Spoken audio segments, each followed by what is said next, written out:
গত 10 নভেম্বর অর্থাৎ কালকে রাতে সোমবার রাতে জনাব তারেক রহমানের সভাপতিত্বে বাংলাদেশ জাতীয়তাবাদী দলের স্থায়ী কমিটির সভায় আলোচনাক্রমে নিম্নলিখিত একটি প্রস্তাব গৃহীত হয়। এই প্রস্তাবটি হুবহু আপনাদেরকে অবহিত করা, আপনাদের মাধ্যমে এদেশের মানুষকে অবহিত করার জন্যই আমরা এই প্রেস কনফারেন্স বা সংবাদ সম্মেলনের ব্যবস্থা করেছি।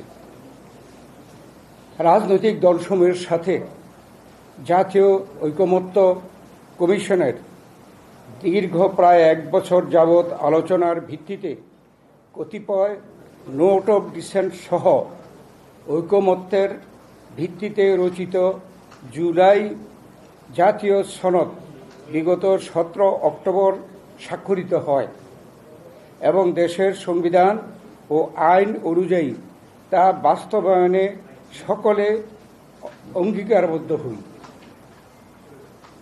সম্প্রতি অন্তর্বর্তীকালীন সরকারের উপদেষ্টাদের মধ্যে কেউ কেউ জুলাই জাতীয় সনদের বাইরে কোনো বিষয়ে সরকারের সিদ্ধান্তের ঘোষণা প্রসঙ্গে যে সকল বক্তব্য দিচ্ছেন তা বিভ্রান্তিকর এবং ঐকমত্যের ভিত্তিতে গৃহীত সিদ্ধান্ত অগ্রাহ্যের শামিল বা অগ্রাহ্য করার শামিল।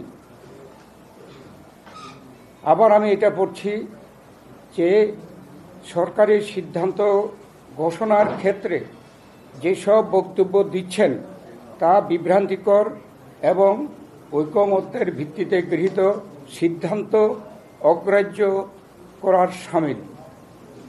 আমরা স্পষ্ট ভাষায় বলতে চাই যে জুলাই জাতীয় সনদে উল্লেখিত বিষয়দের বাইরে সরকার কোনো সিদ্ধান্ত ঘোষণা করলে সনদে স্বাক্ষরকারী কোনো দলের জন্য তা মান্য করার বাধ্যবাধকতা থাকবে না।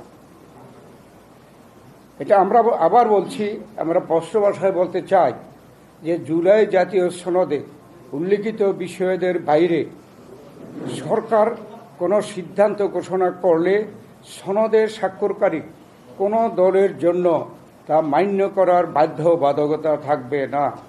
সেই ক্ষেত্রে সকল দায় দায়িত্ব সরকারের উপরই বর্তাবে।